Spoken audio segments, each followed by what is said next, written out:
തൊഴിലാളി വിരുദ്ധ നിലപാടുകൾ സ്വീകരിക്കുന്ന LDF സർക്കാരിനെതിരെ വരും നിയമസഭാ തെരഞ്ഞെടുപ്പിൽ വോട്ട് രേഖപ്പെടുത്തില്ലെന്ന് AKSTU ഓട്ടോറിക്ഷ തൊഴിലാളി യൂണിയൻ പ്രഖ്യാപിച്ചു.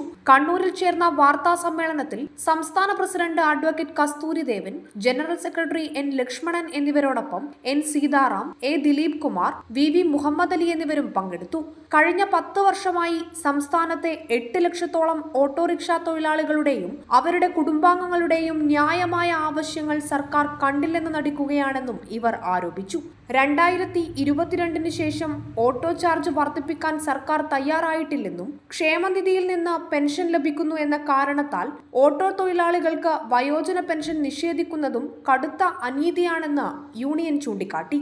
ഇതിനു പുറമെ കേന്ദ്ര സർക്കാരിന്റെ തൊഴിലാളി വിരുദ്ധ തീരുമാനം സംസ്ഥാന സർക്കാർ ഭേദഗതി ചെയ്യാതെ ഓട്ടോറിക്ഷകളുടെ CF ഫീസിൽ വലിയ വർധനവ് വരുത്തിയ നടപടിയും തൊഴിലാളികൾക്ക് വലിയ ബാധ്യതയാണെന്നും ഈ സാഹചര്യത്തിൽ LDFന് വോട്ട് നൽകില്ലെന്നും യൂണിയൻ ഭാരവാഹികൾ വ്യക്തമാക്കി. ഏറ്റവും താഴെക്കടയിലുള്ള ഒരു സാമൂഹ്യ വിഭാഗം, തൊഴിൽ വിഭാഗം, ആ വിഭാഗത്തിന് അർഹതപ്പെട്ട ഒന്നും നൽകിയില്ലെന്ന് മാത്രമല്ല, അവരിൽ നിന്ന് കഴിഞ്ഞ 10 വർഷക്കാലമായി പിടിച്ചു പറിച്ച് കൊണ്ടുപോകുകയായിരുന്നു, അവരെ കൊള്ളയടിക്കുകയായിരുന്നു കേരളത്തിലെ ഇടതുപക്ഷ ജനാധിപത്യ മുന്നണി സർക്കാർ. അതുകൊണ്ട് ഞങ്ങൾ ഈ തെരഞ്ഞെടുപ്പിൽ കേരളത്തിലെ 8 ലക്ഷത്തോളം വരുന്ന ഓട്ടോറിക്ഷ തൊഴിലാളികളോട് ഞങ്ങൾ ആവശ്യപ്പെടുന്നത് ഈ തൊഴിലാളി വിരുദ്ധ സർക്കാരിനെതിരെ അവരുടെ വോട്ടവകാശം രേഖപ്പെടുത്തണം, ഇവരെ പരാജയപ്പെടുത്തണം. വരുന്നവരും അതേ സമീപനം തുടരുന്നുണ്ടെങ്കിൽ തീർച്ചയായും അവർക്കെതിരെയും ഇതേ സമീപനം ഞങ്ങൾ തുടരും. ഒരു സംശയവും വേണ്ട. Prime vision news, Iritty.